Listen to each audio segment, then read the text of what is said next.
While this list isn't comprehensive, I wanted to share my 2024 watch wish list with you. Let's go. So Fairer is one of my favorite micro brands, and every year they release models that I think knock the cover off the ball. And the Durm Pullman is one of their newest examples.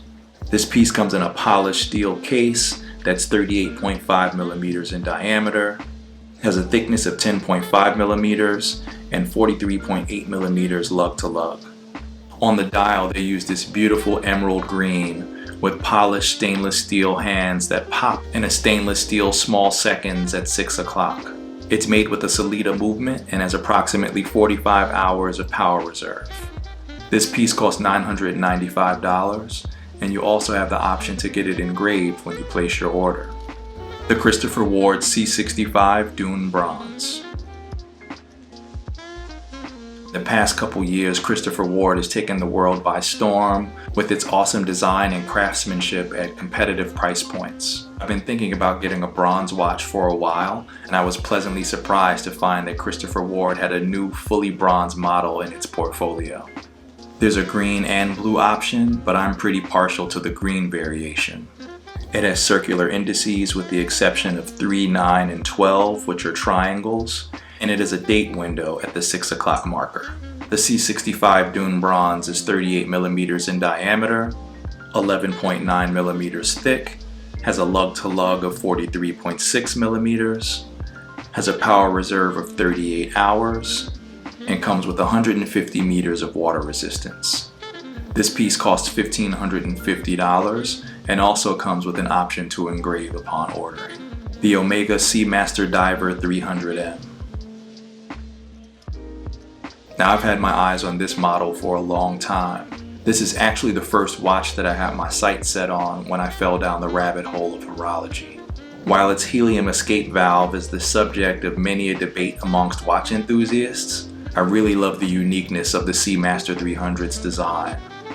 While I dig the older version that James Bond made famous with the aluminum bezel, I really do have a preference for the newer models with the ceramic bezels. They just look so rugged and sporty and adaptable to any environment to me. While my first love is the blue variation, I'm also on the fence about whether or not I should get the green variation instead. This piece is 42 millimeters in diameter, 13.6 millimeters thick, has a lug to lug of 49.9 millimeters, and comes with the Omega 8800 in-house caliber. This piece is $5,600 at retail, but if you look on the secondary market, you can find it with a minor discount here and there. The Tudor Black Bay GMT. When Tudor released its new Black Bay GMT last year with the opaline dial, it was all the rage. When I think about what's missing in my collection, it is a GMT. I had a chance to see this piece in the metal last year at Watches of Switzerland in NYC, and I thought it was such a beautiful piece. While you can't help but compare it to the Rolex GMT Master because it's in the same family, the design DNA is different enough for it to actually be its own thing. And when you include the opaline dial, this piece definitely stands on its own.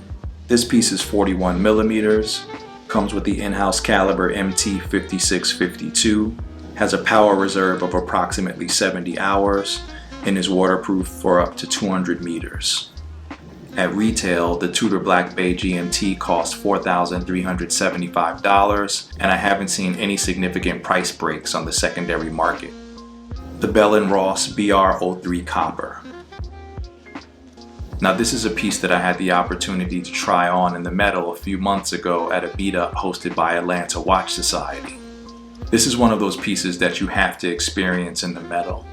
I instantly fell in love with it, and I do have it on a short list to actually purchase this piece. This beautiful copper dial is accentuated by blue indices, as well as Arabic numerals at 12, 3, 6, and 9, and hour and minute hand that are also outlined in blue. And the brown strap that it comes with also adds an extra layer and flavor of color. This piece is 41 millimeters in diameter, 9.65 millimeters thick, comes with a sapphire crystal with anti-reflective coating, is powered by the caliber BR Cal 302, Comes with 54 hours of power reserve and has 100 meters of water resistance. The new BR03 copper is $3,900 at retail. The Seiko Credor. Powered by Seiko, I love this unique 1990s era design. Now when it comes to my style, I'm definitely into modern watches, but I have seen some vintage and neo-vintage pieces that speak to me, and this is one of them. At least stateside, this isn't a piece that you're going to see out in the wild too often. This piece is 36 millimeters in diameter. It has a quartz movement, and you can find one in decent condition on the secondary market for around $600 or $700. The Rolex Oyster Perpetual 41. Now, as many of you know, last year I managed to score a Rolex Submariner that I was on the wait list for almost a year and a half, but I also had a couple Oyster Perpetual models on the wait list as well. The OP41 Bright Blue and the OP41 Silver. I sort of love these two equally, and now that I have the Blue Z, I'm kind of leaning towards maybe opting for the silver over the blue, but I do still love the blue version the most. The Oyster Perpetual 41 comes in at $6,400 at retail and is closer to 10 grand in the secondary market. The Bulgari Octo Finissimo. I'm a huge fan of the Octo Finissimo and I love most of their models. The Octo Finissimo has such a unique design DNA, and it's one of those rare pieces that manages to bring something new to the watch game in terms of its very distinct design.